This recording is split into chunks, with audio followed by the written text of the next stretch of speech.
Assalamualaikum warahmatullahi wabarakatuh.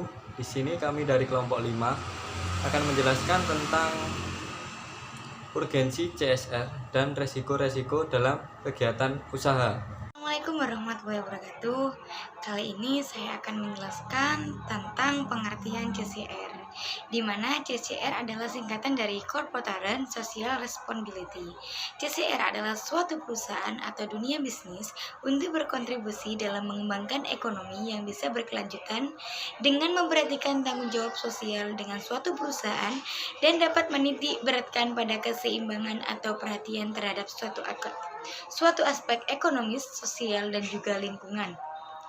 Adapun definisi CSR menurut Kotler dan Nietzsche mengemukakan bahwa CSR dapat diartikan sebagai komitmen perusahaan untuk meningkatkan kesejahteraan komunitas melalui praktek bisnis yang baik dan berkontribusi sebagai sumber daya perusahaan.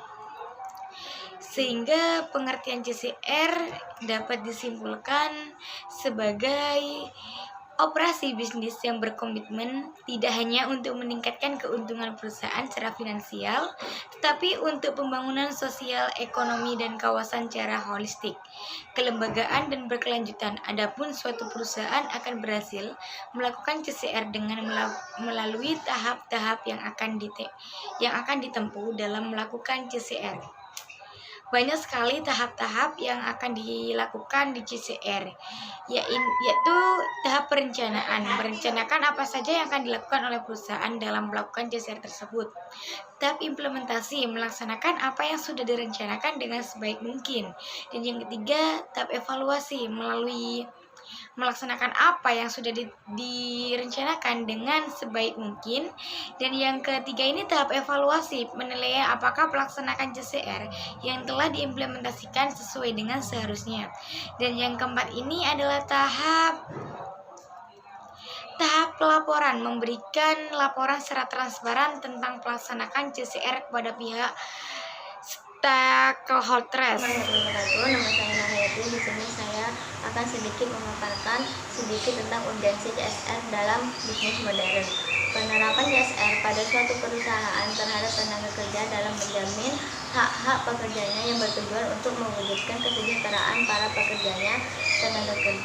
Tenaga kerja adalah setiap orang yang bekerja dengan menerima upah atau imbalan dalam bentuk lain.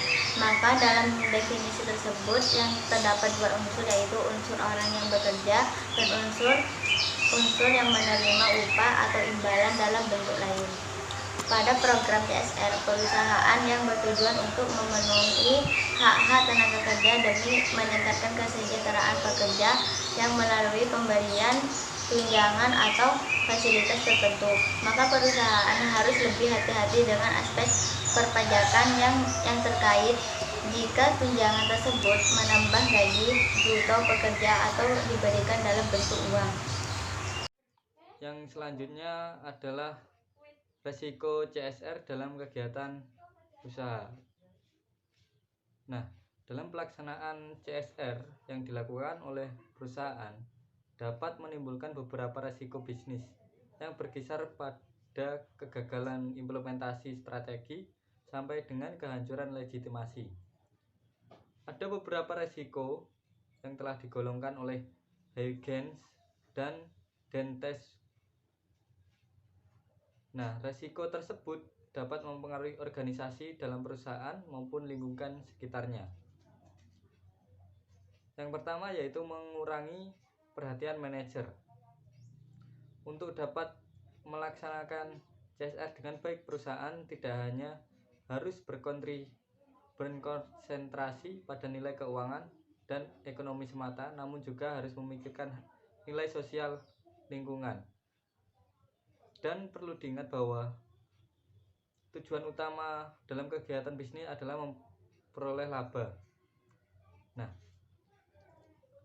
bahayanya dalam melaksanakan strategi CSR ini, apabila manajer kehilangan banyak waktu, maka tidak memungkinkan bahwa manajer akan kekurangan konsentrasi dalam memaksimalkan laba tersebut. Karena melakukan strategi CSR ini memerlukan banyak sekali waktu, sehingga mengurangi perhatian manajer terhadap optimasi atau optimalnya laba yang didapatkan. Yang kedua yaitu pengeluaran yang tidak produktif. Nah, dalam bisnis, hal yang penting untuk dilakukan adalah mendefinisikan dan mengimplementasikan strategi. Terkait dengan CSR, ada banyak sekali definisi atau intervensi mengenai apakah CSR dan bagaimanakah CSR harus dilakukan. Nah, selanjutnya apakah pengeluaran untuk CSR tersebut akan selaras dengan tujuan perusahaan dalam menghasilkan laba? Nah, dikhawatirkan pengeluaran dan CSR ini akan menjadi investasi yang sifatnya tidak produktif dan hanya sekedar mengeluarkan biaya saja. Yang ketiga yaitu memperluas koalisi organisasi. Nah, dalam prinsip CSR yang menyatakan bahwa perusahaan harus melakukan integrasi dengan kepentingan stakeholder dalam keputusan sehari-hari yang diambil perusahaan, dapat menyebabkan perusahaan berada pada posisi konsep demokrasi tata kelola. Namun dengan demikian, kenyataannya bahwa setiap stakeholder akan ikut mempengaruhi pengambilan keputusan sehari-hari perusahaan, baik stakeholder yang memiliki kuasa dan power yang tinggi maupun hanya sekedar pihak-pihak yang hanya sedikit berhubungan dengan perusahaan. Nah, dengan demikian organisasi memiliki tantangan sendiri untuk mengelola dan melayani berbagai pihak tersebut demi terjaganya kesinambungan kontribusi dari semua pihak. Dengan penerapan CSR ini, perusahaan berarti memperluas skop dari koalisi tersebut. Hal ini memberikan tekanan terhadap perusahaan untuk mampu memberikan insentif yang memadai bagi setiap pihak yang terkait dengan perusahaan. Yang selanjutnya yaitu implementasi strategi yang buruk. Salah satu resiko yang mungkin terjadi dikarenakan sukarnya pengukur sukses dari implementasi CSR, sehingga pengimplementasian CSR akan meningkatkan resiko pengimplementasian strategi yang buruk. Bila CSR merupakan salah satu strategi perusahaan, maka perencanaan yang baik mutlak diperlukan untuk memperoleh dukungan dari karyawan maupun dukungan rekanan bisnis yang lain agar CSR dapat diimplementasikan dengan baik. Bila perencanaan tidak dilaksanakan, maka resiko kegagalan implementasi strategi dapat terjadi. Yang selanjutnya adalah mitigasi resiko dalam CSR. Identifikasi resiko dilakukan untuk mengetahui bahaya apa saja yang berpotensi merugikan terhadap kesehatan dan keselamatan petugas di tempat kerja. Dengan demikian, dapat dilakukan tindakan pencegahan untuk menghilangkan atau mengurangi dampak dari resiko tersebut. Dari beberapa potensi resiko yang teridentifikasi, petugas bak sampah kemudian diberikan pemahaman tentang bagaimana melakukan mitigasi pada resiko-resiko tersebut. Sumber resiko berasal dari barang-barang atau sampah yang terkumpul di bak sampah. Selain itu, adanya pandemi COVID-19 juga menjadi prioritas dalam mitigasi resiko. Banyak perusahaan menganggap bahwa CSR adalah kebijakan terakhir setelah perusahaan memperoleh laba. Perusahaan biasanya memutuskan kegiatan-kegiatan sosial yang dapat dilakukan untuk menunjukkan ke publik bahwa perusahaan telah melakukan CSR. Tujuannya di sini untuk membina hubungan baik dengan komunitas, sebab jika tidak baik hubungannya, maka ada resiko bahwa komunitas akan akan protes kepada perusahaan dengan menutupi jalan sehingga dapat mengganggu kelancaran operasi perusahaan. Ada yang tujuannya untuk membina hubungan baik dengan pemerintah agar mendapatkan pelayanan cepat dalam pengurusan izin.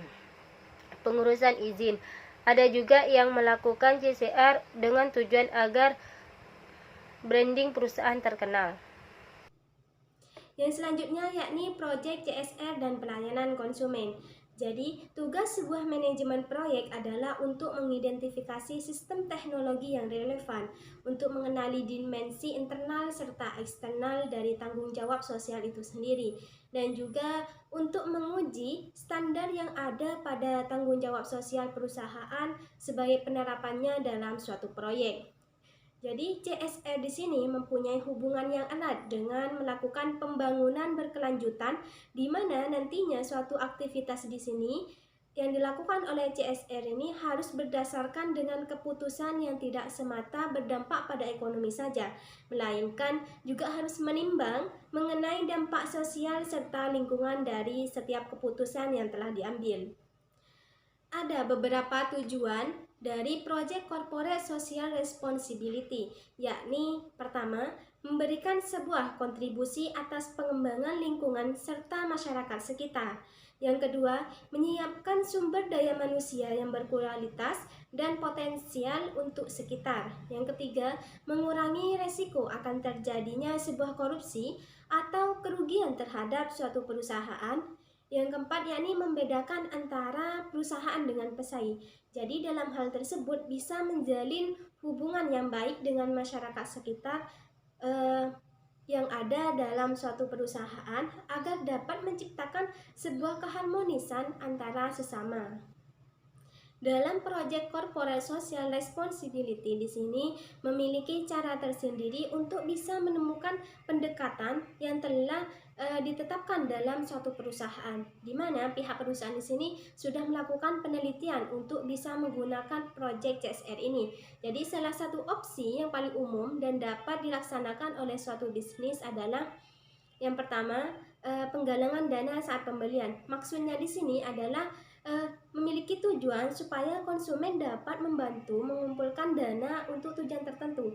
Jadi ketika seseorang atau konsumen ini membeli suatu produk, maka persentase dari hasil penjualan akan disumbangkan untuk tujuan tertentu yang telah direncanakan, dengan artian bahwa tidak ada yang namanya kehilangan dana saat melakukan pembelian suatu produk. Misalnya ketika konsumen membeli produk hewani, sebagian dana atau uang yang dibayarkan itu disumbangkan kepada pihak penampungan hewan di kota. Jadi hal demikian itu dapat membantu pendanaan suatu organisasi untuk bisa menyelesaikan proyeknya. Nah, yang kedua di sini adalah program edukasi. Program edukasi ini tidak menerapkan hal-hal yang berkenaan dengan penimbangan dana.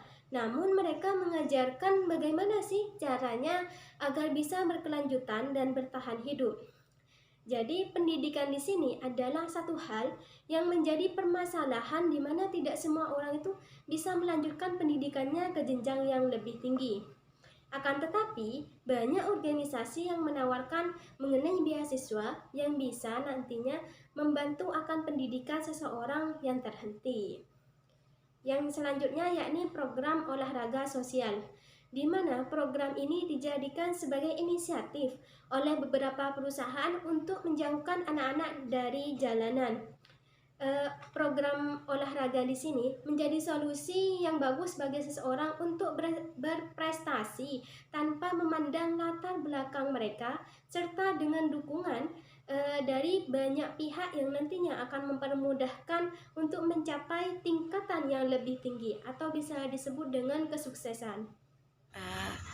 Di sini saya akan melanjutkan penjelasan dari rekan saya. Yang selanjutnya adalah tentang layanan konsumen. Layanan adalah satu tindakan sukarela dari satu pihak ke pihak lain dengan tujuan hanya sekedar membantu atau adanya permintaan kepada pihak lain untuk memenuhi kebutuhan secara sukarela. Pelayanan adalah aspek yang tidak bisa disepelekan dalam persaingan bisnis manapun, karena dengan pelayanan konsumen akan menilai kemudian menimbang apakah selanjutnya dia akan loyal kepada pemberi layanan tersebut. Kemudian layanan adalah menyediakan segala apa yang dibutuhkan orang lain.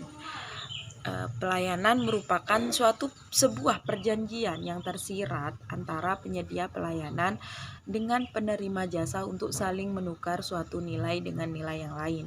Ada beberapa ciri pelayanan yang baik yang dapat memberikan kepuasan kepada konsumen. Yang pertama, memiliki karyawan yang profesional, khususnya yang berhadapan langsung dengan pelanggan. Kedua, tersedianya sarana dan prasarana yang baik dapat menunjang kelancaran produk ke pelanggan secara cepat dan tepat. Tiga, tersedianya ragam produk yang diinginkan, dalam artian konsumen sekali berhenti dapat membeli beragam produk dengan kualitas produk dan pelayanan yang mereka inginkan. Keempat, bertanggung jawab kepada setiap pelanggan dari awal hingga selesai.